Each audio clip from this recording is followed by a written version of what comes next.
Assalomu alaykum. Bu video amerikalik kuchli Prince EA spikerga tegishli bo'lib, imkon qadar o'zbek tiliga o'girishga harakat qildim. Bu video hamma uchun har xil ta'sir qilishi mumkin. Bu eng kuchli motivatsion ruhga ega bo'lib, sizlarga hayot davomida asqotadi degan umiddaman. Albatta bu videoni do'stlaringiz bilan ulashishni unutmang. Agar shu video sizga yoqsa, like bosib, menga obuna bo'ling. Agar shu video 500 mingtadan ko'p odam ko'rsa, shunaqa toifadagi videolarimni o'zim tasvirga olishni boshlayman. Yoki boshqa videoni tarjimai holini qo'yaman. Kattakon rahmat, sog' bo'ling. Bilasizmi, haftaning qaysi kuni siz hayotni tark etishingiz mumkin? Yurak xurujidan o'ylab ko'ring. Men sizga vaqt beraman. Bu dushanba. Bilasizmi qaysi vaqt? Bu soat 8 va 9 ertalab. Yana bilasizmi nima bo'lishini? Dushanba 8da. O'sha bir xil kun va vaqt odamlar ishga ketishga tayyor bo'lishadi. Nafratlanishadi. Tasodifmi? Menimcha bunday emas. Mana bu diagrammaga qarang. Bu har bir insonning o'rtacha umri ko'rsatkichi. O'rtacha umrni aytganda yashash 80 yoshgacha. Omadli bo'lsakkina biz 18 yoshdan ishlashni boshlaymiz va bu ish va nafaqaga chiqishimiz 67 yoshda.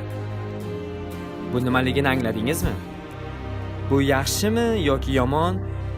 Hayotingizning katta qismini qayerda o'tkazasiz? Ishdadir. Yo'q, vaqtni bunday vaqtsiz o'tkazmang. Xutiga mening do'stim Jay. Qarang, Jay har safar aytar edi: qachon maktabni bitirsam, keyin baxtli bo'laman. Jay maktabni bitirdi, lekin baxtsiz edi. Keyin Jay aytdiki, ishga kirsam, keyin baxtli bo'laman.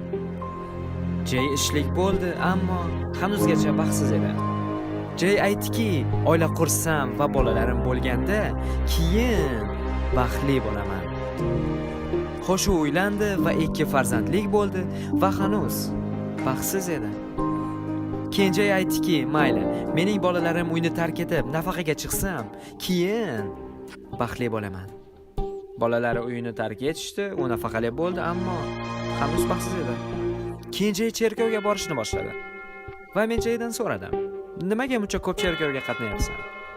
Va u aytdiki: "Chunki hayotni tark etsam, keyin baxtli bo'laman." Jayning hikoyasi qanchalik achinarli bo'lmasin, o'ziga xos emas. Bilasizmi, Jayning o'rnini men Bonniga almashtirishim mumkin edi. Fakt shundaki, Jayning yashash tarzi shunchaki hammanikiga o'xshash. Ko'pchiligimiz Jay kabi. Ammo bu bizning aybimiz emas. Bizni shunchaki qadab qo'yishgan ishda bo'lishimizga va bu bizni har doim aqldan ozdiradi va undan keyin degan insonlarga aylantiradi. Bilasiz, va undan keyin deydiganlarni. Bu insonlar har doim aytishadiki, va keyin baxtli bo'laman. Xonimlar va janoblar, biz va keyin deb yashashdan hozirroq deb yashashga o'tishimiz kerak. Biz hozirdan baxtli bo'lishimiz kerak. Qanday? Biz yo sevgan ishimizni topishimiz kerak, yoki ko'proq ishimizni sevishimiz kerak. Sichqon yugurish musobaqasini bas qilaylik. Eng qizig'i shundaki, siz g'olib bo'lsangiz ham, ko'p pul ishlasangiz ham, kubogingizni ko'tarsangiz ham, siz hali hamon o'sha sichqon bo'lib qolaverasiz. Uyg'oning.